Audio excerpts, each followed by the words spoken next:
ပြင်ဦးလင်မြို့မှာအိမ်အပါအသင့်တွေကို3500နဲ့3000ကြားထဲမှာရှာနေတဲ့မိတ်ဆွေတွေအတွက်ကျွန်တော်ဒီအိမ်လေးတစ်လုံးကိုအယောင်မိတ်ဆက်ပေးမှာဖြစ်ပါတယ်။အိမ်ကလည်းဒါအသင့်လက်တင်နေလို့ရမယ့်အိမ်အသစ်လေးတစ်လုံးဖြစ်တဲ့ရှုခင်းသာအိမ်ယာထဲမှာဖြစ်ပြီးတော့အိမ်ယာထဲမှာနေခြင်းတဲ့မိတ်ဆွေတွေအတွက်ကတော့တော်တော်လေးကိုအဆင်ပြေတယ်။အကွက်ကလည်းဒါတောက်အကွက်အနေထားမျိုးဖြစ်ပါတယ်။နေရာအနေနဲ့ကတော့ပြင်ဦးလင်မြို့ရဲ့ရက်ကွက်ကြီး21မူးကျိုးမှာတည်ရှိတဲ့အိမ်လေးတစ်လုံးလည်းဖြစ်ပါတယ်။ပတ်ဝန်းကျင်ဆိုရင်လည်းဒါအခုမိတ်ဆွေတွေမြင်ရတဲ့အတိုင်းပဲပတ်ဝန်းကျင်ကလူနေအိမ်ကြီးအိမ်ကောင်းတွေနဲ့ဖြစ်တယ်။လမ်းအနေထားလည်းဒါကားနှစ်စီးအေးအေးဆေးဆေးရှောင်လို့ရမယ်လမ်းအနေထားမျိုးဖြစ်ပါတယ်။အကွက်ကလည်းတောက်အကွက်အနေထားဆိုတော့တကယ်ကိုအားတာပြီးအကွက်ကွင်းကောင်းတဲ့နေရာအနေထားမျိုးဖြစ်တယ်။ခြံဝင်းထဲမှာလည်းဒါကားနှစ်စီးလောက်အေးအေးဆေးဆေးထားလို့ရမယ်ကားပါကင်ဧရိယာလည်းဖြစ်ပါတယ်။ဒီအိမ်ရဲ့အားတာချက်ကဒါတောက်အကွက်အနေထားမျိုးဖြစ်တဲ့အပြင်မှာအိမ်ရဲ့အလဲကလည်းဒါနှစ်ဖက်လုံးကိုအလှဆင်ထားပြီးတဲ့မျက်နှာလဲအနေထားမျိုးလေးဖြစ်ပါတယ်။အိမ်ရဲ့ဝင်ချင်းမှာဒါအေကန်းကျဲတစ်ခုပါမယ်။အေကန်းဒီအကုန်လုံးကလည်းဒါလင်းလင်းရှင်းရှင်းနဲ့ကျယ်ဝန်းတဲ့ဖျားကန်းထားလို့ရမယ့်အနေထားမျိုးလေးပါပါတယ်။တအိမ်လုံးကလည်းလုံခြုံရေးတံပန်းတကားတွေတက်ဆင်ထားပြီးတဲ့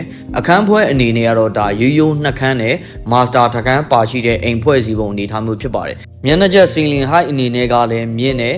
ကျစင်ဘုတ်တင်လည်းအကုန်လုံးအလှဆင်ထားပြီးသားအနေထားမျိုးဖြစ်ပါတယ်အဲ့တော့ single ကန်းစီုံလည်းဒါကျယ်ဝန်းနေအိမ်ကလည်းတစ်ဆက်တည်းဖြစ်လို့လူကြီးသူမတွေနေမယ်ဆိုရင်လည်းတော်တော်လေးကိုအဆင်ပြေတယ် dining kitchen area ကလည်းကျယ်ဝန်းတဲ့အနေထားမျိုးဖြစ်တယ်ဒီဘက်ကတော့ဒါ master အခန်းကျယ်ဖြစ်ပါတယ်အခန်းကလည်းဒါကျယ်ဝန်းနေလင်းလင်းရှင်းရှင်းလေးလည်းရှိမယ်ရီချိုးခန်းနဲ့ shower stand တွေလည်းအကုန်လုံးအသင့်တက်ဆင်ထားပြီးသားအသင့်နေလို့ရမယ်အိမ်ဖွဲ့စီပုံပုံစံမျိုးလေးလည်းဖြစ်ပါတယ်အခန်းဖွဲ့အနေနဲ့ကတော့ဒါဒီဘက်မှာနောက်ထပ် command toilet အနေနဲ့ပါရှိမယ် command toilet ကလည်းဒါကျယ်ဝန်းနေနေဘက်မှာတော့လင်းလင်းရှင်းရှင်းရှိတဲ့အနေအထားမျိုးလေးဖြစ်ပါတယ်အိမ်ရဲ့အနောက်မှာမြေပူအနေနဲ့လည်းကြံရှိတာဖြစ်လို့ပစ္စည်းစတိုအနေနဲ့ထားချင်တာမျိုးပဲဖြစ်ဖြစ်အဝတ်လမ်းချင်တာပဲဖြစ်ဖြစ်အဆင်ပြေရဲ့နောက်မှာရေကန်လည်းပါတယ်အဲ့တော့ဒီအိမ်လေးကိုခေါ်ဆိုရတဲ့ဈေးနှုန်းက